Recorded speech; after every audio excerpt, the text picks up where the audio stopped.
वर्धमान आइंबिल तपोनिधि परम पूज्य श्री महाराज साहब के पांव चरणों में कोटिशा वंदन। धर्मानुरागी बंधुओं एवं सुशीलवती माताओं तथा बहनों, एक सेठ मंदिर में जाकर के भगवान की प्रार्थना करने लगा। भगवान से शिकायत करने लगा कि प्रभु, मैं रोज तुम्हारे मंदिर में आता हूँ, तुम्हारी प्रार्थना करता हूँ, तुम्हारी भक्ति करता हूँ, पर आपने मुझे पुत्री ही दी है, पुत्र नहीं दिया है। क्या शिकायत है भगवान के पास में? पुत्री ही दी है, पुत्र नहीं दिया है। शिकायत करने लगा कि मैं इतनी भक्ति करता हूँ, इतनी प्रार्थना करता हूँ, रोज रोज आपके दर्शन के लिए आता हूँ, पर आपने मुझे पुत्री दी है, पुत्र नहीं दिया है। ऐसा बोल करके, ऐसी शिकायत करके वह व्यक्ति जाने लगा और जाने के पहले ही वहाँ पर एक अंधा व्यक्ति आ गया। अंधा व्यक्ति आया, प्रभु को, भगवान को मंदिर में हाथ जोड़ा, हाथ जोड़ करके भगवान से कहने लगा कि भगवान आपकी परम कृपा है, आपका बड़ा आशीर्वाद है, आपने मेरे ऊपर बड़े उपकार किए हैं, आपने मुझे पैर दिए हैं, जिस पैर से मैं क्या कर सकता हूँ, मंदिर में आ करके आपको दर्शन कर सकता हूँ। बड़ा धन्यवाद है भगवान आपका कि आपने मुझे पैर दिए। देखो कि अंधा व्यक्ति है, फिर भी वह क्या कर रहा है? हाँ, वह उपकार मान रहा है कि प्रभु मैं आपको नहीं देख सकता हूँ, पर आप तो मुझे देख सकते हो। इतना अच्छा आपने मेरे ऊपर उपकार किया है। बड़ा धन्यवाद देता है भगवान को, बहुत बहुत धन्यवाद। ऐसे ही आपका आशीर्वाद, आपकी कृपा मेरे पर रखना। देखो दोनों व्यक्ति हैं, पर एक क्या करना है?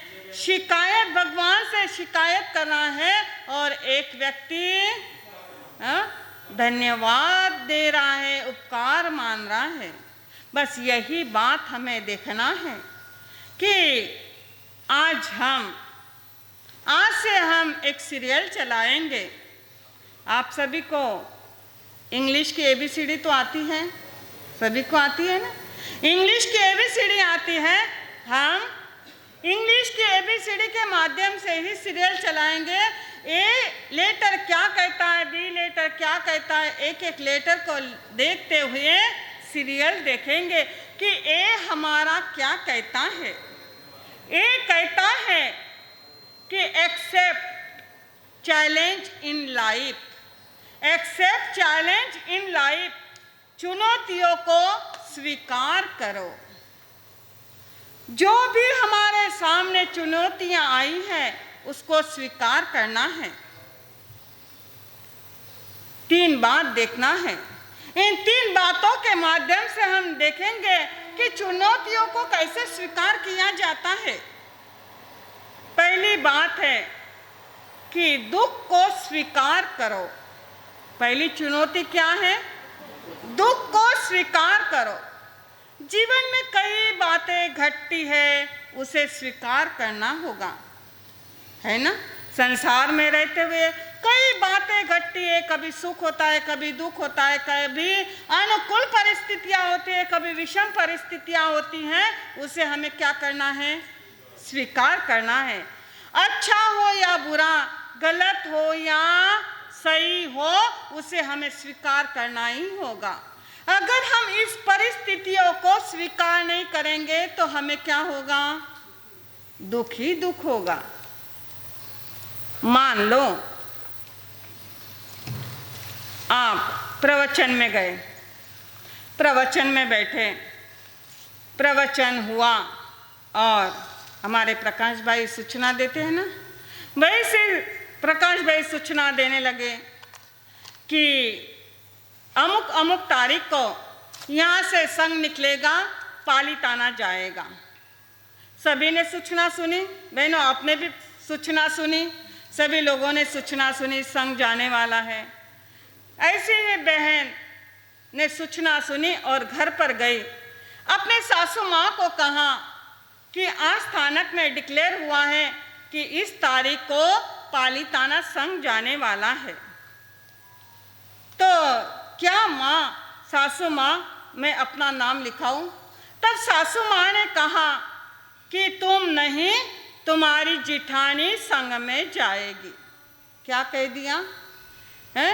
तुम नहीं, तुम्हारे जिठानी का नाम लिखाना है, वह संग में जाएगी। अब सोचो क्या होगा? क्या होगा कि मैं स्थानक में गई, मैं मैसेज लेकर के आई और सासू माँ कहती है कि जिठानी संग में जाएगी। दुख होगा या नहीं होगा? और वह बहन यह सोच ले कोई बात नहीं है, उसके शुभ कर्म है, उसके भगवान के दर्शन करने की अंतराय टूट चुकी है, वह चली जाए या मैं चली जाऊँ, क्या फर्क पड़ता है? उस बात को हमें क्या करना है? स्वीकार करोगे कि कोई भी चला जाए तो दुख नहीं होगा। और अगर यह सोचे कि अरे हमेशा मेरे साथ में सासू माँ भेदभाव करती है, तो क्या होगा? दुखी दुख होगा ना। पर जिस परिस्थिति, जो बात हमारे सामने आई है, उसे स्वीकार करना है। ध्यान रखो, जहां स्वीकार होगा वहां दुख नहीं होगा। आप लोग यहाँ पर शांति से बैठे हो, शांति से बैठे हो, कोई दुख है? कोई प्रकार का दुख नहीं है। और आप किसी के घर पर जाओ, बाजू में ही चेयर पड़ी है, सोफा सेट पड़ा है, और आपको कोई व्यक्ति कहे कि आप नीचे बैठ जाओ, तो क्या होगा? क्यों दुख होगा? यहाँ तो आप नीचे बैठे हो ना, है? यहाँ नीचे बैठने में आपको दुख नहीं है, और किसी के यहाँ पर जाकर के नीचे बैठने में, क्योंकि हमने क्या मान लिया उसको? अपमान मान लिया। सोफा सेट होने के बाद में भी हमको नीचे बैठाया है। अरे यहाँ पर तो यही सिस्टम है कि प्रवचन में नीचे ही बैठा जाता है। यहाँ का सिस्टम हमें क्या करना है? फॉलो करना है। जो यहाँ पर सिस्टम है उसे फॉलो करना है, तो हमें दुख नहीं होगा। पर किसी के यहाँ पर किसी ने कह दिया नीचे बैठो, तो हमें दुख होगा। ध्यान रखो कि इस परिस्थितियों को स्वीकार करने में हमारा मन तैयार नहीं है। जहाँ मन तैयार नहीं है वहाँ पर तो दुख होने ही वाला है। पर समझ जाओ, जहाँ दुख होता है ऐसी परिस्थितियों को हम कभी हमारे मन को दुखित नहीं होने देंगे, उस बात को स्वीकार ही करेंगे। एक पत्रकार ने हमें एक बार पूछा, आप लोग केश लोच करते हो? अब लोच करने का समय आ रहा है ना, संवत्सरी के पहले हमें भी क्या करना है? लोच करना है, केश लोच करना है। केश लोच करते हो तो क्या आपको दर्द नहीं होता है? तब हमने कहा कि दर्द तो होता था। दर्द होता था कब? जब हम किसी दूसरे का करते हुए देखते थे, तब हमें दर्द होता था। पर अब उस केश लोच को हमने स्वीकार कर लिया, नहीं ये तो हमें करना ही है, तो अब कोई दर्द नहीं होता है। उसको स्वीकार कर लिया, हंसते हंसते हम लोच कर लेते हैं। कब स्वीकार किया तब दर्द हुआ, स्वीकार नहीं किया वहाँ पर दुख हुआ, दर्द हुआ। ध्यान रखो, यही बात है कि हमारे सामने कैसी भी परिस्थितियाँ आए, चाहे हमारी तबीयत खराब हो जाए। 14 वर्ष की लड़की की किडनी फेल हो गई, किडनी, दोनों किडनियाँ फेल हो गई। अब कितनी परेशानी। वह सोचने लगी, 14 वर्ष की लड़की, मेरी दोनों किडनियाँ फेल हो गई है। पर सोचा यही मेरे कर्मों में लिखा है, जाना तो सभी को है, एक ना एक दिन तो हमें जाना ही है, फिर क्यों दुखी हो। और पता चला कि मेरी बेटी की किडनी दोनों फेल हो गई, तो क्यों नहीं मेरे पास में 2-2 किडनियां हैं, एक मैं अपने बेटी को दे देता हूँ। और उसने अपने बेटी को एक किडनी दे दी। आराम से दोनों की जिंदगी क्या चलने लग गई, मस्त चलने लग गई, क्योंकि एक दूसरे को सहायता कर दी, एक दूसरे को स्वीकार कर लिया। तो आने वाला दुख भी क्या हो गया। दुख किसके जिंदगी में नहीं आते हैं। कहते हैं सुख दुख दोनों आते जाते रहेंगे, हम तो हर हाल में भी मस्त रहेंगे। बोलो सुख दुख दोनों आते जाते रहेंगे, हम तो हर हाल में भी मस्त रहेंगे।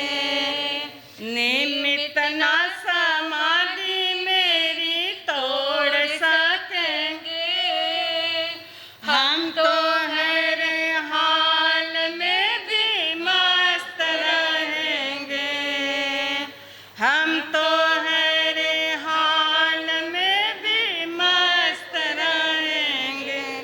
सिखा रहे हैं रहना गुरुवर, सिखा रहे हैं सहना, सिखा रहे हैं रहना गुरुवर, सिखा रहे हैं सहना। कष्टों की कभी ना परी याद करेंगे, हम तो हर हाल में भी मस्त रहेंगे, हम तो हर हाल में भी मस्त रहेंगे। कोई कितना भी उकसाए शांति बनाए रखना, कोई कितना भी उकसाए शांति बनाए रखना। संयमी भावों की सदा रक्षा करेंगे, हम तो हर हाल में भी मस्त रहेंगे। गमन करे वो आ, ग यानी गमन करे, और म यानी मोक्ष की जो राह बताए वो आगम, और उसको भी आगम कहते हैं जो आगम। आ यानी अरिहंत के मुख से जो निकले, अपन कहते हैं वाणी खिली। ऐसे नहीं बोलते कि बोले बोले, ऐसे नहीं बोलते। तीर्थंकरों की वाणी को कहते हैं प्रभु के मुख से वाणी खिरी, खिरी यानी वाणी निकली। आ यानी अरिहंत परमात्मा के मुख से खिलने वाली वाणी। गो यानी जिसको गणधरों ने अपने शब्दों में गूंथ लिया वह। म यानी मुनियों ने जिसकी अनुमोदना की वह आगम। ध्यान रखना, आगम का पर्याय, आगम का एक शॉर्ट में यह अर्थ है। आ यानी अरिहंत के मुख से खिलने वाली। गो यानी गणधरों ने, जिसको गणधरों ने गूंथा, जिसको गणधरों ने समझा, जिसको गणधरों ने अपने शब्दों में जिसके अर्थ को परूपित किया है, और शब्दों में गाथाओं में जो गूंथ दिया है वह ग। और म यानी जिसको मुनियों ने अपनाया है वह है आगम, वह आगम है। हमारी यह परंपरा रही हुई है, हमारे स्थानकवासी परंपरा, श्वेतांबर परंपरा 32 आगम मानती है, और दिगंबर परंपरा 48 यानी 48 आगमों को मानती है। चाहे कितने भी मानो, आगम तो आगम होते हैं, वाणी तो वाणी है। वाणी वो वाणी है, ध्यान रखना। मैं उत्तरायण सूत्र का 29वां अध्ययन आप स्वाध्याय के रूप में सबके साथ हम करेंगे। 3 प्रकार के मार्ग है। एक मार्ग है शुभ का, ध्यान रखना। एक मार्ग है शुभ का, दूसरा मार्ग है अशुभ का, और तीसरा मार्ग है शुद्धि का। शुभ का मार्ग यानी पुण्य का मार्ग। पुण्य क्या है? शुभ है। शुभ का मार्ग, पुण्य का मार्ग शुभ का है, और पाप का मार्ग अशुभ का है। पाप का मार्ग कौन सा है? अशुभ का है। और निर्जरा का मार्ग यह शुद्धि का मार्ग है। निर्जरा, ध्यान रखना। कल यहां पर परभावना बांटी गई। परभावना बांटना यह शुभ का मार्ग है। पानी पूरी खोलना शुभ का मार्ग है। दान करना, अन्नदान करना यह शुभ का मार्ग है। और मैं जो सूत्र पढ़ रही हूं, इसको सुनना, इसको आचरण में लाना, यह शुद्धि का मार्ग है। यह शुद्धि का मार्ग है। और यही शुद्धि का मार्ग हमें अरिहंत बनाएगा।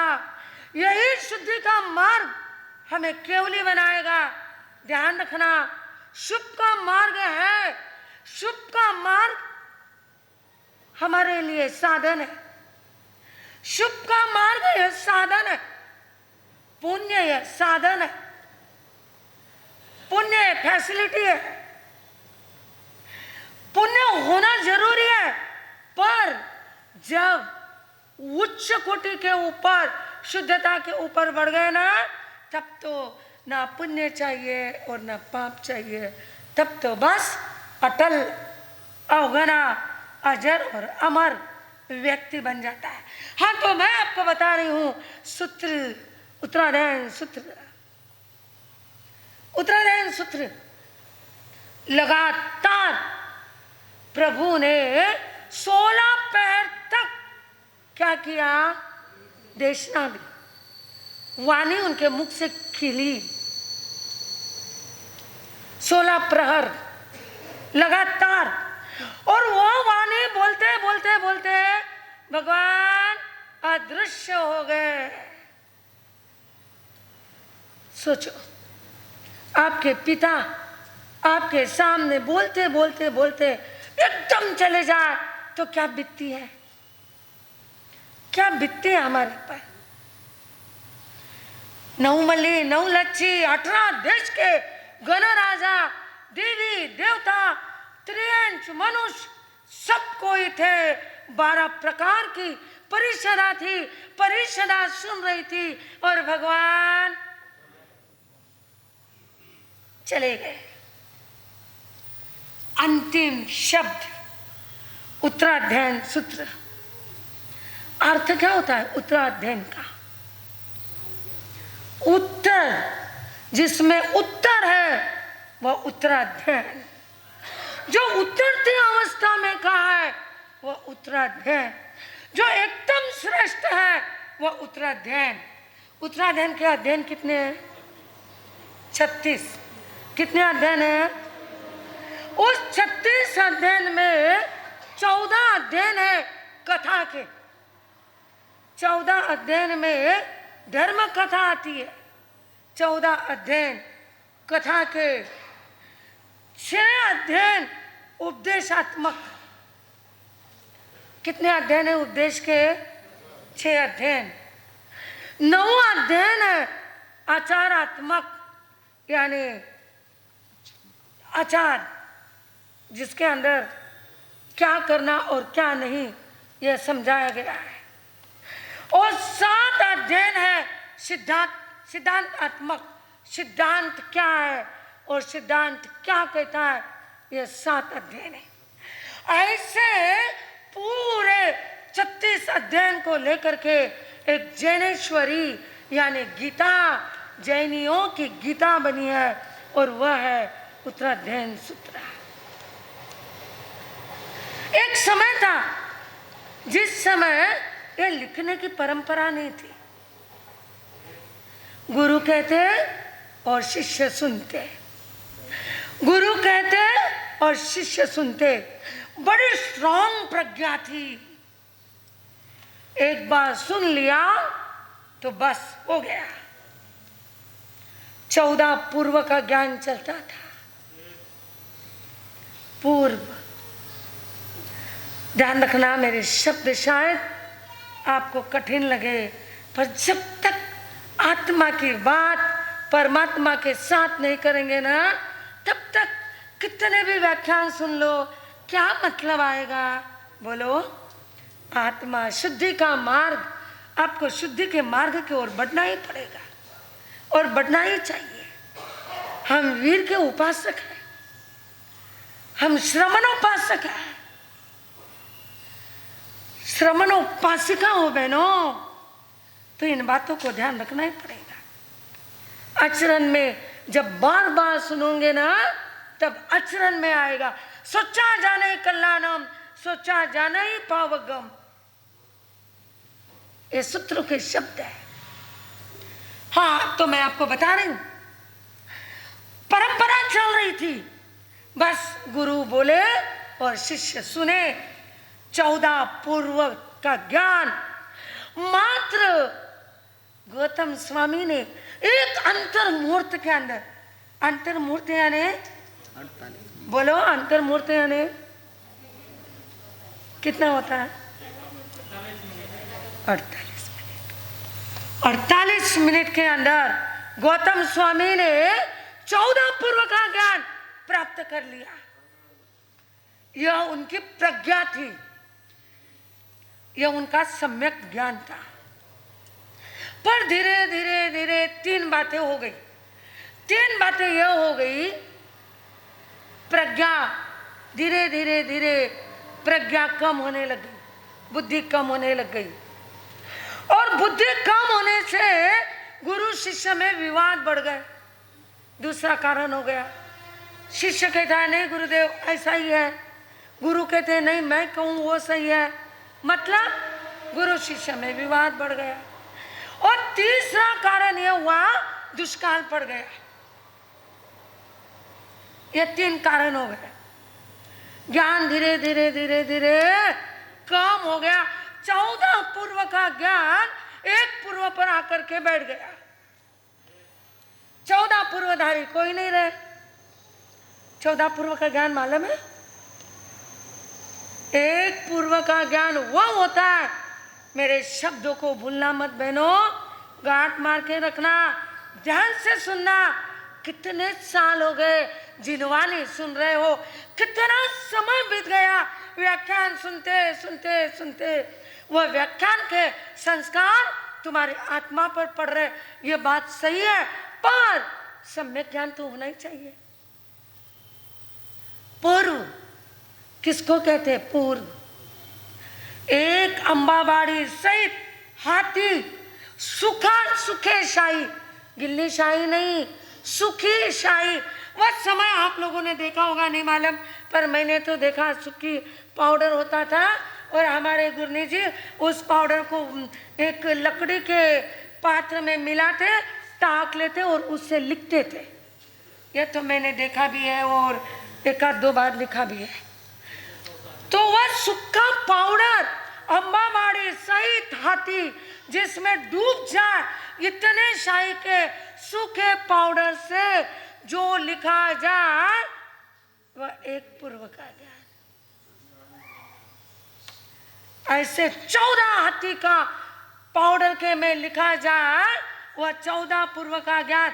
ऐसा कोई लिखा नहीं, ऐसा कोई लिखता नहीं। ये मात्र एक एग्जाम्पल दिया है पूर्व की बात समझने के लिए। तो मैं आपको बता रही हूँ, सारा ज्ञान लुप्त होते होते एक पूर्व का ज्ञान रह गया।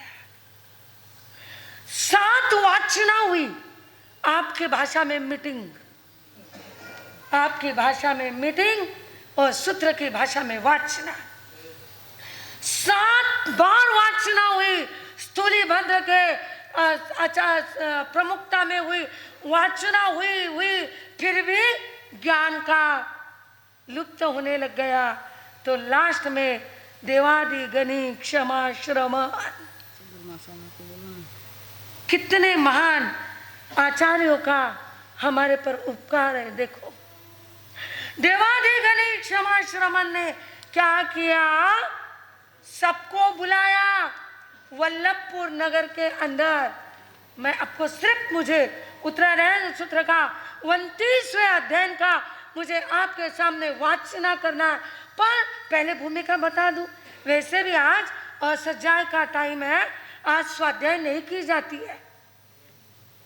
तो वल्लभपुर नगर के अंदर उन आचार्यों ने सबको बुलाया और बुला करके पुनः एक मीटिंग, एक वाचना हुई और उन्होंने सबको कहा कि तुमको जो जो याद है वो लिखते जाओ।